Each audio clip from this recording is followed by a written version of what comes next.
Hello बच्चों, आपका आज बेटा लेक्चर थर्ड स्टार्ट होगा बायोलॉजिकल क्लासिफिकेशन का।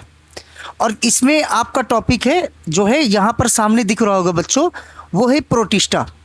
बच्चों प्रोटिस्टा में कौन आता है तो बताना। यूनिसेलुलर, यूनिसेलुलर माने एक कोष की, जितने एक कोष की यूकैरियोटिक जीव हैं वो सभी प्रोटिस्टा जगत के अंतर्गत आते हैं। क्लियर बच्चों, ये याद रखना कि जो है यहाँ पर हमने कहा कि जो है आपका जो यूनिसेलुलर है, यूनिसेलुलर जो है मतलब एक कोष की, और जो है कौन तो क्या बताओगे आसेलुलर, ये आपके यूकैरियोटिक जीव सभी किस में आएंगे प्रोटिस्टा में। बच्चों प्रोटिस्टा जितने होते हैं सब जल में पाए जाते हैं, जली होते हैं। और इसका एग्जाम्पल देखो, एक बार तो नीट में यही पूछ लिया था कि प्रोटिस्टा के एग्जाम्पल में माने प्रोटिस्टा के मेंबर कौन कौन से हैं। तो पहला है डाइनोफ्लैजिलेट, ठीक है ना, और दूसरा है क्राइसोफाइट। क्राइसोफाइट में कौन आएगा, डाई एटम्स एंड डेस्मिड, और यूग्लिनाइड और स्लाइम मोल्ड, और कौन आएगा प्रोटोजोआंस। तो ये बच्चों जो है यहाँ पर हमने आपको बताया किसके बारे में, तो इसका जो है एग्जाम्पल के बारे में। यहाँ पर लिखा है मेन कैरेक्टर किसका, प्रोटिस्टा का। ये प्रोटिस्टा एक कोष की यूकैरियोटिक होते हैं, बताया पहले ही, एक कोष की यूकैरियोटिक होते हैं। ये सभी प्रोटिस्ट जितने हैं इनका संरचना यूकैरियोट के समान होता है। मतलब ये प्रोटिस्टा जो है क्या होते हैं, एक कोष की यूकैरियोट है, तो ये यूकैरियोट के समान ही तो होता है इसका संरचना। अच्छा, प्रोटिस्टा की जो बाउंड्री है वो फिक्स नहीं है, ये याद रखना।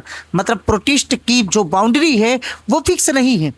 कई वैज्ञानिक मानते हैं वो मेंबर जो प्रोटिस्ट है, वो कई वैज्ञानिक मानते हैं कि वो पादप है, कई वैज्ञानिक मानते हैं वो जंतु है, कई वैज्ञानिक का मानना है वो कौन है, क्या बताओगे, फंजाई है।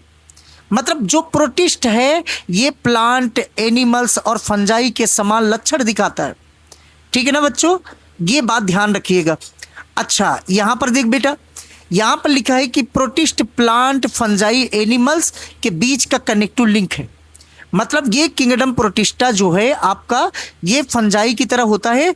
इसका एग्जाम्पल कौन है, स्लाइम मोल्ड।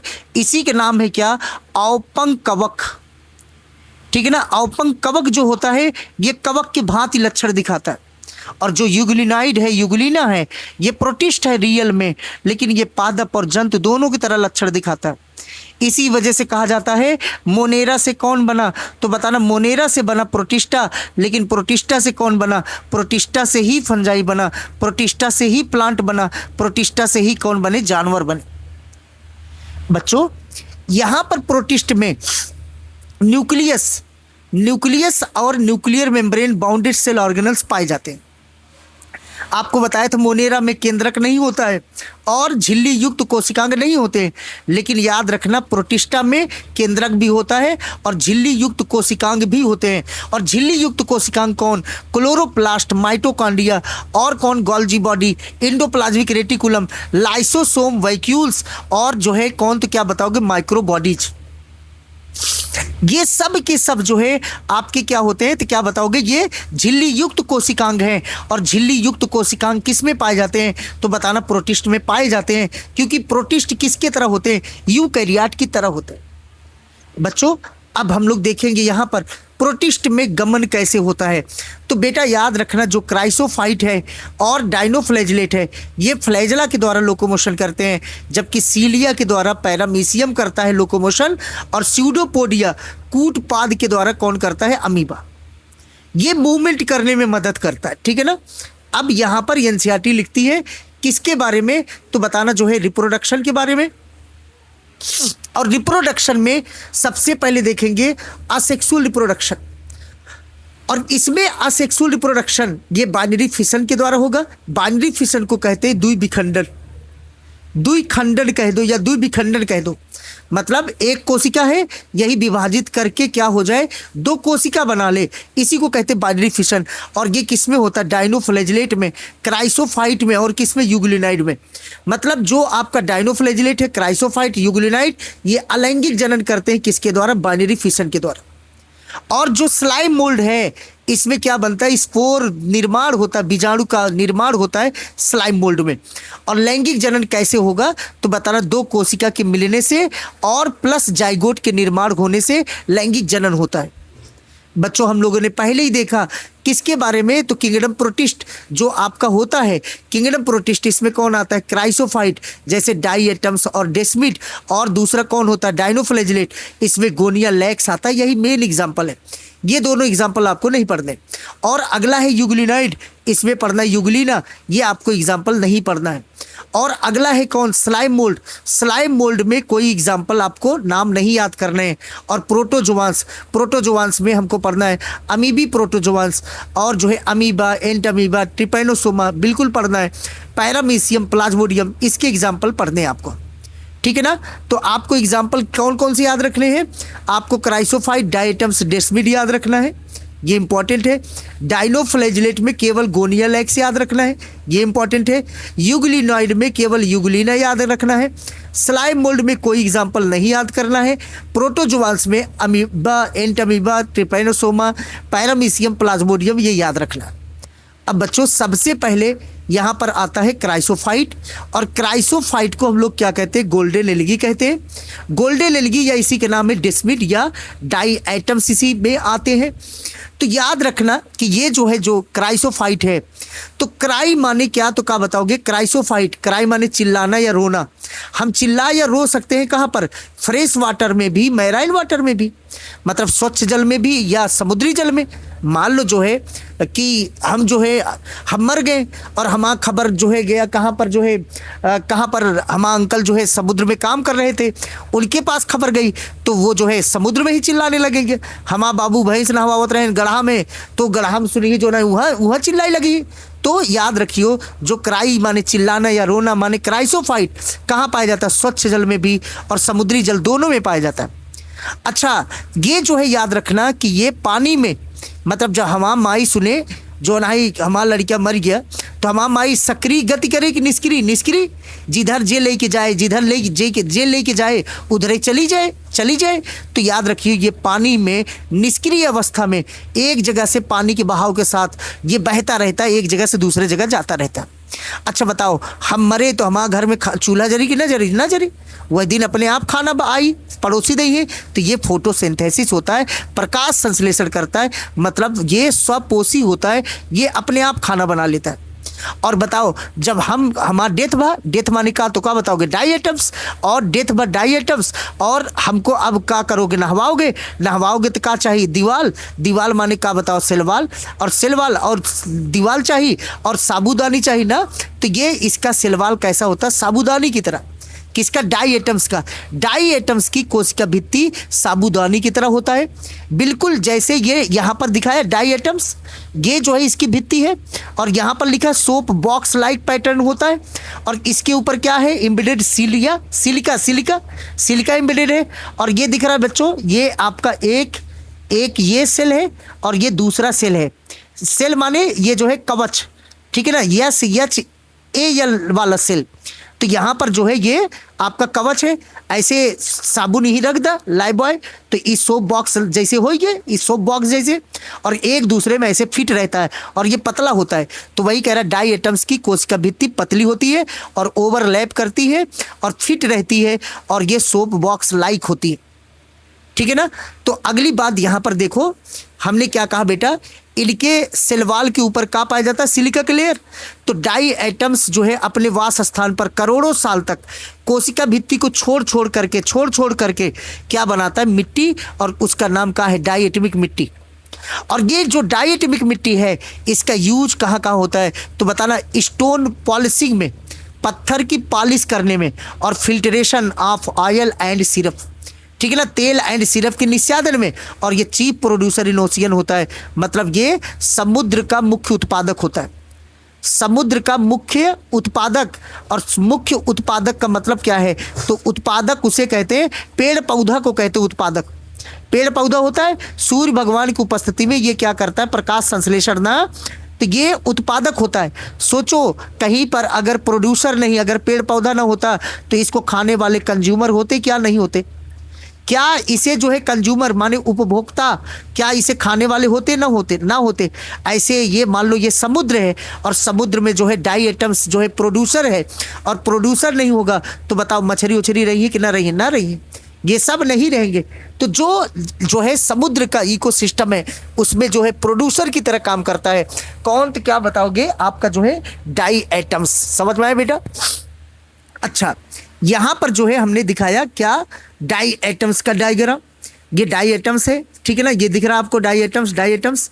चलो तो यहां पर पहले बताओ ये जो है हमने क्या बताया, क्राइसोफाइट। क्राई माने क्या, चिल्लाना या रोना। फिर से सुनो, क्राइसोफाइट, क्राई माने चिल्लाना या रोना। पहले इसका एग्जाम्पल बताओ।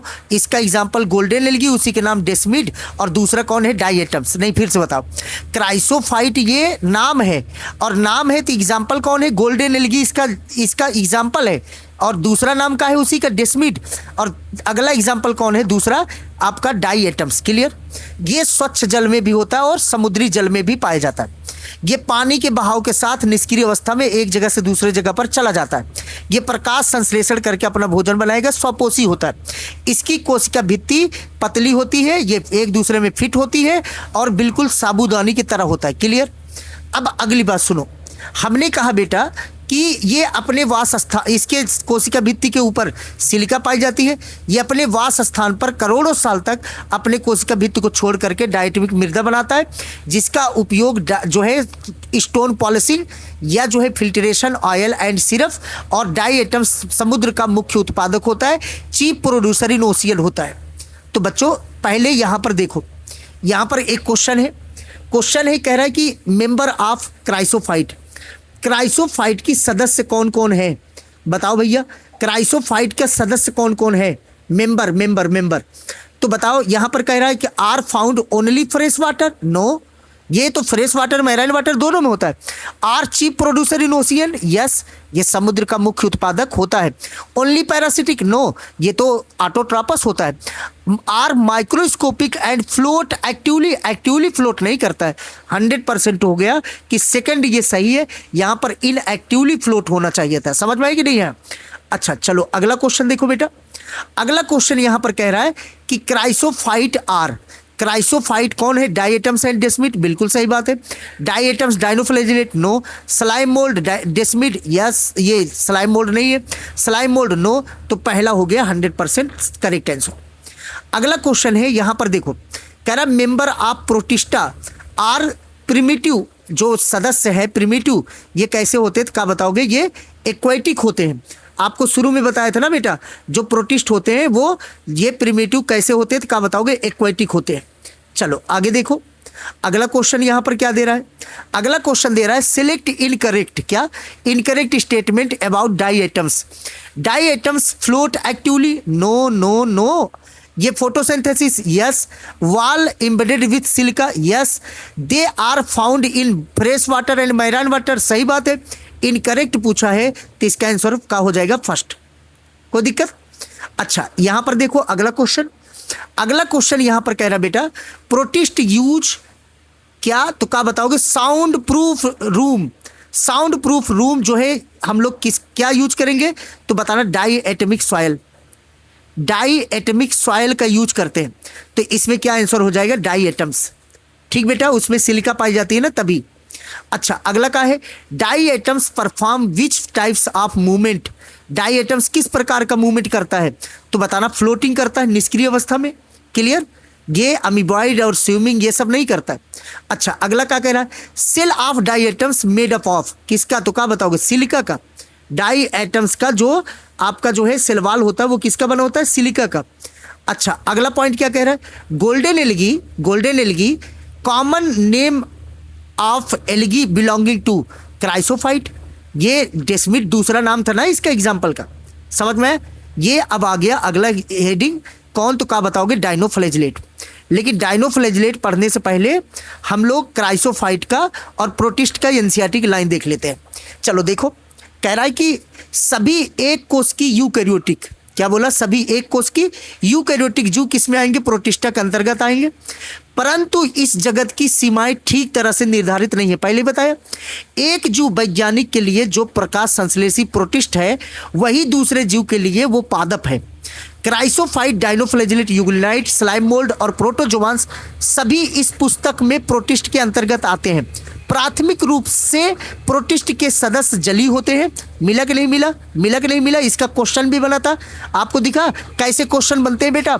यूकैरियोट के होने के कारण इनकी कोशिका में एक केंद्रक पाई जाती है, वेल डेवलप न्यूक्लियस पाई जाती है और झिल्ली युक्त कोशिकांग पाई जाती है। ये सब आपको बता दिए। कुछ प्रोटिस्ट में क्या पाया जाता है, कसाबिका बताया, पक्षमा भी पाई जाती है, एग्जाम्पल के साथ बताया। इसमें अलैंगिक जनन होती, कैसे होता है, स्पोर फॉर्मेशन या बाइनरी फिशन, वो भी बताया एग्जाम्पल के साथ। और यहाँ पर कोशिका संलयन मतलब जो है फिशन के द्वारा और जाइगोट के निर्माण के द्वारा लैंगिक जनन होता है, ये बता दिया आपको पहले ही। ठीक, चलो आगे देखो एनसीईआरटी आगे क्या कह रहा है। यहाँ पर क्राइसोफाइट, क्राइसोफाइट जो होता है बेटा, यहाँ देख, क्राइसोफाइट जो होता है इस समूह के अंतर्गत डाइएटम्स अंडरलाइन और सुनहरे शैवाल जैसे डेसमिट, समझ में आया, पाए जाते हैं। ये स्वच्छ जल में और लवणी जल माने समुद्री जल दोनों में पाए जाते हैं। ये अत्यंत सूक्ष्म होते हैं। अरे सीधी सी बात है, एक कोश की है तो सूक्ष्म होगा ये जल के साथ निश्चेष्ट रूप में बहते रहते हैं। डाई एटम्स में कोशिका भित्ति जो है साबूदानी की तरह अनुरूप दो अतिच्छादित कवच, ये अंडरलाइन कर लेना, अतिच्छादित कवच बनाती है। इन भित्तियों में सिलिका धसी रहती है जिसके कारण ये नष्ट नहीं होती है। इसी प्रकार मृत डाई एटम्स अपने परिवेश वास स्थान पर कोशिका भित्ति के अवशेष बड़ी संख्या में छोड़ करके करोड़ों वर्ष में मिट्टी एकत्रित करती है। उसका नाम का रखा जाता है डायटमिक मृदा। और ये कणमय होने के कारण सिलिका पाया जाएगा तो कणमय होगा। इसका उपयोग पॉलिश करने में, तेल और सिरप के क्या करने में, निस्यादन करने में, और ये समुद्र का होता है मुख्य उत्पादक होता है। ये एनसीईआरटी में लिखा है क्राइसोफाइट के बारे में। हम लोगों ने देखा बेटा क्राइसोफाइट के बारे में और क्राइसोफाइट के क्वेश्चन के बारे में। अब आपका हेडिंग बनता है दूसरा, कौन, तो क्या बताओगे बच्चों, ये आपका सेकंड हेडिंग बनता है। यहाँ पर आपका सेकंड हेडिंग बनता है बच्चों, ये जो है आपका डाइनोफ्लैजिलेट। चलो डाइनोफ्लैजिलेट देख लो, ये केवल समुद्र में होता है। अरे यार, अंडरवर्ल्ड का डॉन, डाइनो माने डॉन, ठीक, हम अंडरवर्ल्ड के डॉन हैं, दाऊद इब्राहिम लेबल का डॉन, तो वो जो है कहाँ होगा, समुद्र में पाया जाएगा, केवल समुद्र में ना। हम लोग पिक्चर उच्चर में देखते हैं मैं हूँ डॉन, समुद्र में रहता है जहाज पे जो है डॉन जो है बड़का डॉन।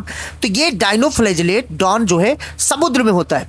और डॉन का जो ना है खाना बनाई, अपने आप खाना है, जे का जो ना है फोन कर दी तो सब स्विगी जोमेटो वाले लाइन लगा ली होकर रखी है। ये पैसा थोड़ी ना कमाई, केहू किडनैप कर ली, एक खोखा दो खोखा मंगाई ले पैसा। तो ये जो है खुद जो है प्रकाश संश्लेषी होता है, स्वपोषी होता है। और डॉन जो ना है बतावा, एक रंग रूप बदल के अगर भागे कतऊ आए जाए आतंकवादी तो ओका क्यों पकड़ ले, पुलिस उलिस पकड़ ले। तो ये जो है अपने रंग रूप को बदल बदल के चलते हैं, जैसे yellow, red, brown and green and blue, ये कलर के होते हैं। अच्छा याद रखियो, काला लिखा है क्या, काला कहीं नहीं लिखा है। तो बताओ अंडरवर्ल्ड का डॉन करिया हो चाहे नहीं, काला रंग छोड़ करके ये yellow, red, brown, green, blue सब कलर के पिगमेंट इसमें वर्णक पाई जाती है। और cell wall stiff cellulosic plate का होता है, मतलब सेल वाल जो है एक कठोर जो है सेलुलोजिक प्लेट इसके बाहर जो है पाई जाती है।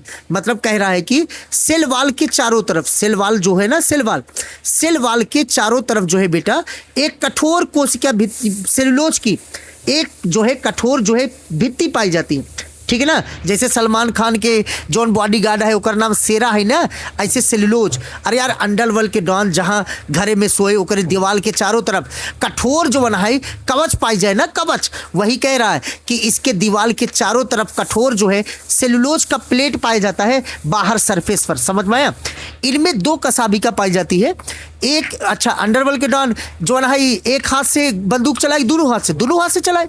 अच्छा, ये जो है जो आपका जो है मतलब जो कसाबिका है, एक जो ना है अंडरवर्ल्ड के डॉन ऐसे उड़ के बंदूक चलावत हैं, ऐसे इधर ठाई और इधर ठाई ऐसे चलावत रहिए। तो याद रखियो, इधर उधर दोनों चलाते हैं। तो इनका जो कसाबिका है एक लॉन्गिट्यूडिनल होता है और दूसरा कैसा होता है, ट्रांसवर्स। मतलब ये जो है ऐसे एक डाइनोफ्लैजिलेट ऐसे है, इसमें एक कसाबिका ऐसे होगा, एक सीधा हुई, समझ में कि नहीं है, लॉन्गिट्यूडिनल एंड ट्रांसवर्स दोनों होगा। और जो ये खांच है, ये खांच इसी खांच में धसे रहते हैं, ये कसाबिका। समझ में आया? तो ये जो है ध्यान रखना, ये लिखा पड़ा है, फिर से सुनो ध्यान से कि जो है ना अंडरवर्ल्ड के डॉन जो है डायनोफ्लैजिलेट, ये केवल समुद्र में होता है, ये स्वपोषी होता है, प्रकाश संश्लेषण करता है। ये डायनोफ्लैजिलेट जो है करिया रंग छोड़ करके सब कलर का होता है। समझ में आया?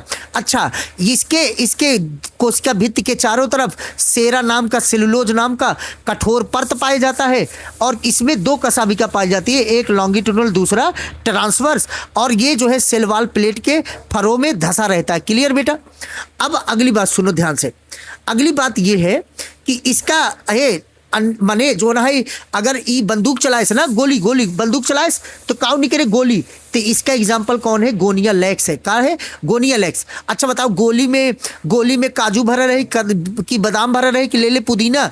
अरे यार सर जी, जहर भरा रहे, तो गोनिया लैक्स में जहर भरा रहता है और गोली लागे तो कैसा हो जाए? लाल लाल हो जाए, लाल लाल। तो ये जो है अत्यधिक तेजी से वृद्धि करके, मल्टीप्लाई करके समुद्र रेड टाइड कर देता है, माने लाल सागर बना देता है, और जहर इसमें पाई जाती है। तो ये किल करता है किसको? तो क्या बताओगे? जली जीवों को मार डालता है, और जली जीव जैसे कौन? तो क्या बताओगे? मछली। और ये आपके सामने रेड टाइड दिख रहा है बेटा, ये पूरा का पूरा ये दिख रहा है रेड टाइड, ये पूरा का पूरा रेड टाइड दिख रहा है, आपको दिख रहा है ना बच्चे? यही है कौन? तो क्या बताओगे? Red tide. और रेड टाइड माने क्या? तो बताना लाल सागर। और लाल सागर किसके कारण है? तो बताना जो है ये गोनिया लैक्स के जो है, किसके? गोनिया लैक्स के जो है मल्टीप्लाई होने के कारण है, गोनिया लैक्स तेजी से वृद्धि करने लगता है, उसी के कारण जो है हमारा जो समुद्र है वो कैसा हो जाता है? तो क्या बताओगे? वो जो है पूरा का पूरा लाल हो जाता है। अच्छा, यहां पर बेटा देख, यहां पर हमने दिखाया कितना अच्छा, ये जो है आपका कौन है? तो क्या बताओगे? डायनोफ्लैजिलेट। सर ये अलग अलग कलर कैसे डायनोफ्लैजिलेट है? जिस प्रकार का वर्णक होगा उसी प्रकार का हमारा क्या दिखेगा? तो बताना डायनोफ्लैजिलेट हमको दिखेगा। समझ में आया? अब चलो यहां पर फिर से सुनो, डायनोफ्लैजिलेट माने डॉन ना, एनसीईआरटी पहले पढ़ लेते, चलो देखते हैं, फिर क्वेश्चन देखते हैं। ठीक, अच्छा, डायनोफ्लैजिलेट माने का? तो बताए डॉन, अंडरवर्ल्ड के डॉन। तो डायनोफ्लैजिलेट माने डॉन, तो ये हो गया डायनोफ्लैजिलेट, अंडरवर्ल्ड का डॉन। अच्छा, ये केवल कहाँ पाए जाते हैं? तो क्या बताओगे? समुद्र में प्रकाश संश्लेषी स्वपोषी होते हैं। इनके अंदर अनेक प्रकार की वर्णक होती है, पीले, हरे, भूरे, नीले और लाल कलर के वर्णक पाए जाते हैं, काला नहीं पाए जाते। इनके कोशिका भित्ति के बाहर परत माने बाहर कठोर जो है क्या पाया जाता है? कठोर जो है कड़ी पट्टी पाई जाती है, सेलुलोज की बनी। अधिकतर डायनोफ्लैजिलेट में दो कसाबिका पाई जाती है, एक लंबवत दूसरा अनुप्रस्थ पाई जाती है। ठीक, और इसके बाद हमने बताया कि ये जो है पट्टी में खांच में जो खांच होती है उसी में धसी रहती है, और डायनोफ्लैजिलेट बड़ी संख्या में जो है विस्फोट होकर के ये क्या करते हैं? समुद्र को लाल सागर या जल को लाल कर देते हैं, लाल तरंग पैदा कर देते हैं। और इसका एग्जाम्पल कौन है? गोनिया लैक्स। और इसमें जहर पाया जाता है जिसके कारण जलीय जीव का होते मर जाते हैं। ठीक, ये पूरी कहानी है किसके बारे में? डायनोफ्लैजिलेट के बारे में हमने बताया बेटा। चलो यहां देखो, इसका क्वेश्चन देख लेते हैं। यहां पर पहला है बेटा red tide. Sir red tide produce by, किसके द्वारा लाल सागर पैदा किया जाता है? Red algae? नहीं। डायनोफ्लैजिलेट? यस, डायनोफ्लैजिलेट के द्वारा लाल जो है सागर बनाया जाता है। अगला है क्या? तो यहां पर लिखा है red tide in ocean cause by rapid multiplication, मतलब बहुत तेजी से किसके विरुद्ध होने से जो है रेड टाइड बनती है? तो क्या बताओगे? ये डायनोफ्लैजिलेट के कारण बनती है ना, वही चीज है। अब यहां पर कह रहा है कि डायनोफ्लैजिलेट हैव, डायनोफ्लैजिलेट में क्या होता है? दो फ्लैजिला लाई लॉन्गिट्यूडनल, नहीं, दोनों लॉन्गिट्यूडनल नहीं होते। ओनली वन फ्लैजिला, नहीं, गलत बात। ओनली वन फ्लैजिला, यह गलत बात। One flagella lie longitudinal and other flagella transverse, बिल्कुल सही बात। एक फ्लैजिला लॉन्गिट्यूडनल होता है और एक फ्लैजिला कैसा होता है? ट्रांसवर्स होता है। इसे ये डायनोफ्लैजिलेट है, तो आपकी किताब में भी ऐसे दिखाया गया। ठीक, तो ये लॉन्गिट्यूडनल एंड ट्रांसवर्स क्या पाया जाता है? क्या बताओगे? इसमें कसाबिका पाई जाती है। अगला क्वेश्चन कह रहा है in which of the following group the cell wall stiff cellulosic plate outer surface, कह रहा है किस समूह में सेल वॉल के चारों तरफ बाहर कठोर सेलुलोज की बनी खपच्चा पाई जाती है, प्लेट पाई जाती है? तो वो कौन है बेटा? डायनोफ्लैजिलेट है। समझ में आया बेटा? चलो अगला देखो, अगला पॉइंट कह रहा है विच of the following protist release toxin that may even kill fish and other marine animals.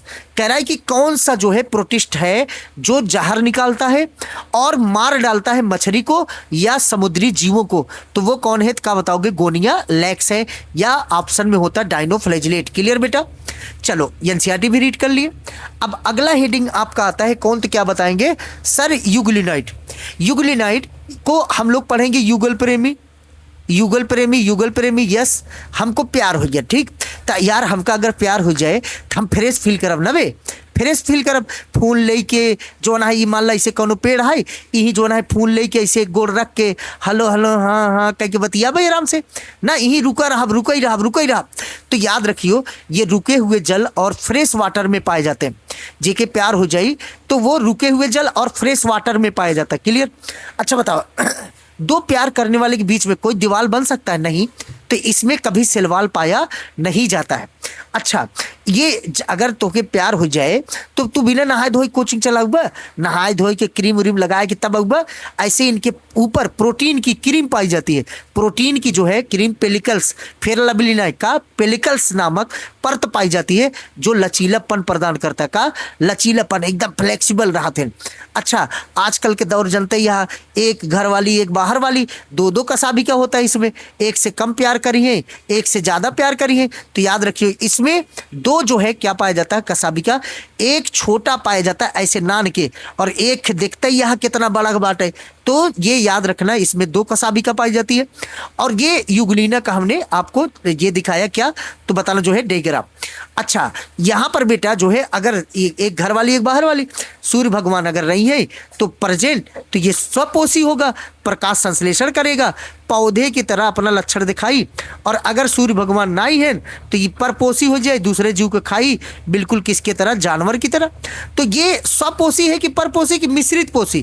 तो इसी वजह से इसे कहते हैं मिश्रित पोषी है, मतलब जो है मृतोप मिक्सोट्रॉपस है ये।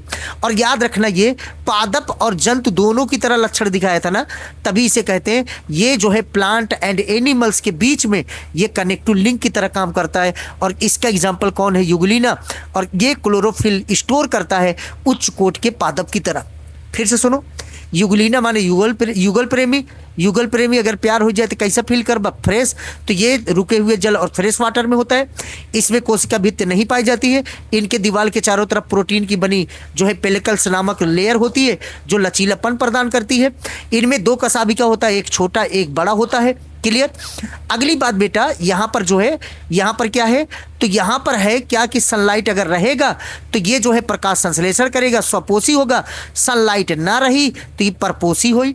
और ये स्वपोषी परपोषी दोनों है, तब ये का कहते हैं मिश्रित पोषी। और ये पादप और जंतु दोनों की तरह लक्षण दिखाता है, तभी दोनों के बीच का संयोजी कड़ी या बीच का कनेक्टिव लिंक कहा जाता है। इसका एग्जाम्पल युगलिना है और इसमें क्लोरोफिल ए पाया जाता है उच्च कोट के पादप की तरह। ठीक, अब देखो यहाँ पे एनसीईआरटी पढ़ लेते हैं। एनसीईआरटी में ये लिखा है युगल प्रेमी के बारे में, युगलिना के बारे में। यहाँ पर कह रहा है ये स्वच्छ जल में पाए जाते हैं, स्वच्छ जल में पाए जाते हैं, ठीक, और स्थिर जल में पाए जाते हैं। मिल गया? इनमें कोशिका भित्ति की जगह प्रोटीन युक्त पेलिकल्स का परत होता है जो इनको लचीला प्रदान करता है। इनमें दो कसाबिका होता है, एक छोटा और एक लंबा। मिल गया? सूर्य के प्रकाश की उपस्थिति में ये प्रकाश संश्लेषण करेंगे और सूर्य की अपसेंट में ये अन्य जीव सूक्ष्म जीवों को शिकार बना करके परपोषी की तरह व्यवहार करते हैं। ये जो है मतलब आश्चर्यजनक रूप से युगलिनाइड में पाए जाने वाला वर्णक उच्च कोट के पादप की तरह होता है। और इसका उदाहरण कौन है? युगलिना। और ये डायग्राम बना है युगलिना का, जो हमने आपको युगलिना का डायग्राम दिखाया बच्चों। तो ये समझ में आया युगलिना के बारे में, युगलिनाइड के बारे में। चले आगे। तो ये एक कोशिकीय जीव है। अब अगली बात है स्लाइम मोल्ड के बारे में। किसके बारे में? Slime mould. इसे यहीं पर लिख लेना, औपंक कवक। ठीक, औपंक कवक है ये औपंक कवक है। इसे सैप्रोफिटिक प्रोटिस्ट कहते हैं। सैप्रोफिटिक प्रोटिस्ट माने मृतोपजीवी। मृतोपजीवी जो है क्या, तो क्या बताओगे? प्रोटिस्टा। मृतोपजीवी प्रोटिस्ट माने मृतोपजीवी का मतलब क्यों? ये मृतोपजीवी कवक की तरह होता है, तभी औपंक कवक कहा जाता है इसे हिंदी में। अच्छा, ये बेटा सड़े गले डंठल के ऊपर पाया जाता है। जैसे हमने यहाँ पर दिखाया, ये पानी में जो ना है, मान ला पानी में जो ना है पूरा पानी है, पनियम जो ना है डंडिया टूट के गिर गया, डंडिया टूट के गिर गया, ते करे ऊपरा यह जो ना है काव पाई जाता है, पत्तियों के ऊपरा स्लाइम मोल्ड पाई जाता है। अब एकरे ऊपरा ये स्लाइम मोल्ड पाई जाता है, ती का करे पता, पतिया के अंदर जो कार्बनिक यौगिक बने ओकर जो है इंगल्फ करे, ओकर खाए और खाए का अपन का करे पोषण बनाए। समझ में आए? तो यहाँ पर लिखा हूँ। और ई डंठलवा के ऊपर जब पनिया में इधर उधर जब डंठलवा जाए तो ई के ऊपर जो है बैठ के निष्क्रिय अवस्था में एक जगह से दूसरे जगह ई इधर उधर गति करे। समझ में आए? तो ये कह रहा निष्क्रिय अवस्था में पानी में डंठल के ऊपर बैठ के जो है गति करत है, ये पत्ती के कार्बनिक यौगिक का अवशोषण करता है और अपना पोषण बनाता है। क्लियर बेटा? अब आगे क्या कह रहा है यहाँ देखो एनसीईआरटी, यहाँ पर जो है बच्चे ये ध्यान रखो, कह रहा है कि जब अनुकूल वातावरण होता, अच्छा वातावरण, तब एक कोशिका वाला स्लाइम मोल्ड है, एक कोशिका रहा बहुत तेजी से वृद्धि करे लग, और बहुत तेजी से जब वृद्धि करे तो एक जगह बहुत सारे स्लाइम मोल्ड हो जाए, माने ये स्लाइम मोल्ड एक जगह एकत्रित हो गया। अब एक जगह जो है एकत्रित भरना, यही को अंग्रेजी में कहते हैं एग्रीगेशन। एग्रीगेशन माने एकत्रित होना। अब ये एकत्रित भाई एक जगह, तो इसी के एकत्रित होने को क्या कहते हैं? प्लाज्मोडियम। क्या कहते हैं बचवा? प्लाज्मोडियम कहते हैं। और प्लाज्मोडियम जो होता है ना, ये कई फीट तक हो सकता है, मतलब कई फीट तक ही फैल सकता है। कौन? तो बताना जो है प्लाज्मोडियम। अच्छा, ये जो है प्लाज्मोडियम है, जब प्रतिकूल वातावरण आए, कठिन वातावरण आए, तब ये विभेदित हो के का बने ले, ऐसे जो दिखाती चित्र बना, यह है फलन काय, इसको कहते हैं फ्रूटिंग बॉडी। तो ये फलन काय बने ले, फलन काय के शीर्ष पर का पाया जाता है? बीजाणु बनता है, और बीजाणु के ऊपर ऐसे भित्ति पाई जाती है, भित्ति नहीं, सेल वाल नहीं, भित्ति पाई जाती है, ट्रू वाल कहते हैं, सत्य भित्ति कहते हैं, जो सालों साल तक प्रतिकूल वातावरण को सहन कर सकती है। और याद रखना, इन बीजाणु का विक्षेपण किसके द्वारा होगा? एयर के द्वारा होगा, वायु के द्वारा होगा। आओ एनसीईआरटी दिखाते हैं, एनसीईआरटी देख लो, ये एनसीईआरटी है यहाँ पर औपक कवक के बारे में। औपक कवक मृतोपजीवी प्रोटिस्ट होते हैं, सड़ती हुई टहनियों पत्तियों के ऊपर पाए जाते हैं, उनके जैविक पदार्थ का क्या करते हैं? भक्षण। ठीक, फिर कह रहा अनुकूल परिस्थितियों में ये एक समूह बनाते हैं, ग्रुप बनाते हैं, जिसे क्या कहते हैं? प्लाज्मोडियम। प्लाज्मोडियम कई फीट तक लंबी हो सकती है। क्लियर? अब आगे क्या कह रहा है? कह रहा है कि जब प्रतिकूल वातावरण आए तब ये बिखर करके क्या बना लेगा? फलन काय बना लेगा, और सिर पर क्या बनाएगा? बीजाणु, बीजाणु युक्त जो ना है फलन काय बनाएगा। और बीजाणुओं का जो है विक्षेपण किसके द्वारा होता है? देखो यहाँ पर लिखा है वायु के द्वारा होता है। ये यहाँ पर औपक कवक के बारे में लिखा है। अब यहाँ पर औपक कवक का थोड़ा जो है यहाँ पर जो है डायग्राम दिया हूँ, और इसके बारे में ये स्लाइम मोल्ड है बेटा, यही है। कौन? तो क्या बताओगे? Slime mould. ये एक्टोप्लाज्म है, ये बाहर बाहर एक्टोप्लाज्म, ये अंदर अंदर इंडोप्लाज्म। इसके डायग्राम से बहुत ज़्यादा मतलब मत रखिए। यहाँ पर कह रहा है अंडर फेवरेबल कंडीशन, कौन सा? अनुकूल वातावरण, बढ़िया वातावरण कंडीशन में स्लाइम मोल्ड फॉर्म क्या फॉर्म करता है? प्लाज्मोडियम। क्या बनाता है? प्लाज्मोडियम। बताया ना, अनुकूल वातावरण में ई बहुत तेजी से वृद्धि करी, बहुत तेजी से वृद्धि करी, एक जगह एकत्रित हो जाए, जेका का कहते हैं? प्लाज्मोडियम कहते हैं। वही सवाल पूछे रहा। अब आगे क्या कह रहा है बेटा? आगे कह रहा है slime mould known as naked fungus. Slime mould को नेकेड फंगस कहते हैं। क्यों? क्योंकि स्लाइम मोल्ड में कोशिका भित्ति पाया नहीं जाता, इसमें कोशिका भित्ति हो भी नहीं करत। ठीक, तभी जो है एक नग्न फंगस कहते हैं। जबकि जितने फंगस होते हैं, जितने फंजाई होते हैं ना, उन सब में क्या पाया जाता है? कोशिका भित्ति पाया जाता है। बात समझ में आई? अब अगली बात देखो, यहाँ पर लिखा है प्रोटोजोआंस के बारे में। जो प्रोटोजोआंस होते हैं, ये ध्यान रखना, प्रोटोजोआंस परपोषी होते हैं, और ये जिंदा रहते हैं किसके रूप में? प्रीडेटर के रूप में, माने ये शिकार करते हैं दूसरे जीव को, या पैरासिटिक के रूप में, परजीवी के रूप में दूसरे जीव में बीमारी पैदा करते हैं। ये प्राथमिक संबंधी जानवर हैं। मतलब जब धरती पर जानवर ना ही रहा ना, तब जो ना है जानवर किस रूप में था? प्रोटोजोआंस के रूप में था। नहीं, प्रोटोजोआंस जानवर नहीं है, लेकिन प्रोटोजोआंस से जानवर बना। क्लियर? तो ये जानवर का पहला संबंधी कौन है? तो बताना प्रोटोजोआंस है। क्लियर? अब अगली बात ध्यान रखना कि प्रोटोजोआंस के 4 ग्रुप होते हैं। पहला है अमीबॉइड प्रोटोजोआंस। अमीबॉइड प्रोटोजोआंस में गमन करने के लिए कौन पाया जाता है? स्यूडोपोडिया। और स्यूडोपोडिया मदद करता है क्या करने में, तो क्या बताओगे, फूड को पकड़ने में, ठीक, भोजन को पकड़ने में भी मदद करता है स्यूडोपोडिया। और ये स्वच्छ जल और समुद्री जल दोनों में पाए जाते हैं, लेकिन जो समुद्री जल और ये कीचड़ के नीचे भी, माने कीचड़ के नीचे भी पाए जाते हैं। और बेटा याद रखना, जो समुद्र में पाया जाता है उनके ऊपर सिलिका का परत पाया जाता है। जो अमीबॉइड प्रोटोजोआंस समुद्र में होता है उसके ऊपर क्या पाया जाता है, सिलिका का परत पाया जाता है। तो ये अमीबॉइड प्रोटोजोआंस था। और इसके एग्जाम्पल कौन है, तो क्या बताओगे, अमीबा, ये फ्री लिविंग है, मुक्त जीवी है। जबकि एंट अमीबा कैसा होता है, परजीवी होता है, ये पैरासाइट की तरह काम करता है। अगला दूसरा हेडिंग है यहाँ पर फ्लैजिलेटेड प्रोटोजोआंस। इसमें गमन करने के लिए फ्लैजला पाई जाती है। ये मुक्त जीवी होता है, जल में पाया जाता है। और पैरासिटिक ट्रिपैनोसोमा, ये इंपॉर्टेंट है, इसे याद रखना। और इसका एग्जाम्पल कौन है, स्लीपिंग सिकनेस कॉज करता है। तो याद रखना, ये जो है स्लीपिंग सिकनेस कॉज करता है। क्या कॉज करता है, स्लीपिंग सिकनेस। तो ये याद रखना, जो है यहाँ पर गलत लिखा था, तो ये जो है ये क्या कॉज करेगा, तो क्या बताओगे, स्लीपिंग सिकनेस, ठीक, स्लीपिंग सिकनेस कॉज करता है। ये निद्रालु रोग पैदा करता है। कौन, तो क्या बताओगे, आपका जो है ये सर जो है यहाँ पर जो ट्रिपैनोसोमा है ये निद्रालु रोग पैदा करता है, स्लीपिंग सिकनेस पैदा करता है। और यहाँ पर जो है अगला पॉइंट का है सीलिएटेड प्रोटोजोआंस। इसमें गमन सीलिया के द्वारा होगा। ये जल में पाई जाती है। इनके पास जो है ना, इनके पास ऐसे जो है क्या होता है, ऐसे हजारों सीलिया पाई जाती है पूरे शरीर पे, हजारों सीलिया पाई जाती है सर।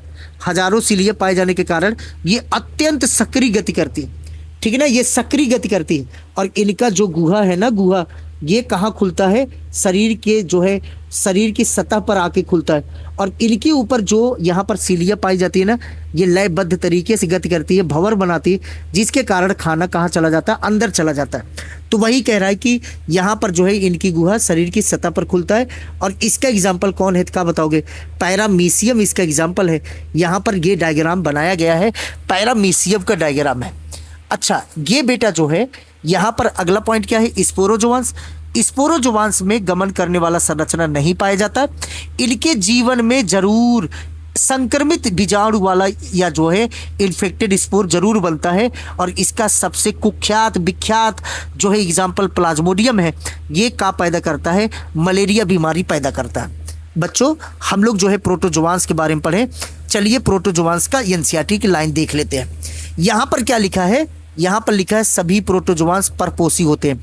ये जो परभक्षी या परजीवी के रूप में रहते हैं, मतलब दूसरे जीव को खाते हैं या बीमारी पैदा करते हैं। ये प्राणियों के पुरातन संबंधी है, ठीक है ना। और फिर कह रहा है प्रोटोजोआंस 4 भाग में बांटा गया है। पहला है अमीबॉइड प्रोटोजोआंस। ये स्वच्छ जल और समुद्री जल दोनों में पाए जाते हैं, यहाँ तक कि नम मिट्टी में भी पाए जाते हैं। इनके पास स्यूडोपोडिया कूटपाद होता है जो चलने में मदद करता है और शिकार को पकड़ने में भी मदद करता है। समुद्र वाले में पाया जाता है जो उसके सतह पर सिलिका का कवच होता है। और इसका एग्जाम्पल कौन है, एंट अमीबा। क्लियर बेटा, एंट अमीबा इसका एग्जाम्पल है। अब अगला जो है दूसरा कौन है, कसाबिकी प्रोटोजोआंस दूसरा है। ये जो है क्या कह रहा है बेटा, ये जो है फ्री लिविंग और परजीवी दोनों होते हैं। इनके शरीर पर कसाबिका पाई जाती है जो चलने में मदद करते हैं। और ये निद्रालु रोग पैदा करता है, कौन, ट्रिपैनोसोमा। मिला, निद्रालु रोग पैदा करता है कौन, ट्रिपैनोसोमा। पक्षमाभी प्रोटोजोआंस, सीलिएटेड प्रोटोजोआंस, इनके ऊपर हजारों कसाबिका पाए जाने के कारण अत्यंत सक्रिय गति करते हैं। क्योंकि जो है इनके ऊपर हजारों जो है क्या पाई जाती है, पक्षमा। इनकी गुहा शरीर की कहाँ पर खुलती है, सतह पर आके खुलती है। इसके ऊपर पाए जाने वाली कसाबिका लयबद्ध तरीके से गति करती है, जिसके कारण भोजन इनके गुहा के अंदर घुस चला जाता है। और इसका एग्जाम्पल कौन है, पैरामीशियम। अगला है स्पोरोजोआंस। स्पोरोजोआंस समूह में वे विविध जीवधारी हैं आते हैं जिनके जीवन में संक्रमण करने वाला बीजाणु जरूर बनता है। ये इंपॉर्टेंट है। और कुख्यात जो उदाहरण है इसका वो प्लाज्मोडियम है जो पैदा करता है, क्या बताओ, मलेरिया बीमारी, जिसके कारण मानव की जनसंख्या पर आघात पहुंचने वाला प्रभाव पड़ता है। थैंक यू बच्चों सो मच। अगले लेक्चर में हम लोग फंजाई कवर करेंगे। देन जो है हम लोग कवर करेंगे किसके बारे में बच्चों, तो जो है अगले लेक्चर में फंजाई, देन जो है हम लोग वायरस, वायराइड्स, फ्रियांस, लाइकेन के बारे में कवर करेंगे। आप लोग कमेंट करके बताना आपको सीज़न कैसा लगा और इस तरीके के वीडियो क्या चाहते हैं, आप लोग कमेंट करके बताना। और आप लोग जो है कुछ राय देना चाहते हो कि कुछ और बेहतर किया जाए तो वो बताना। थैंक यू बच्चों, जय हिंद।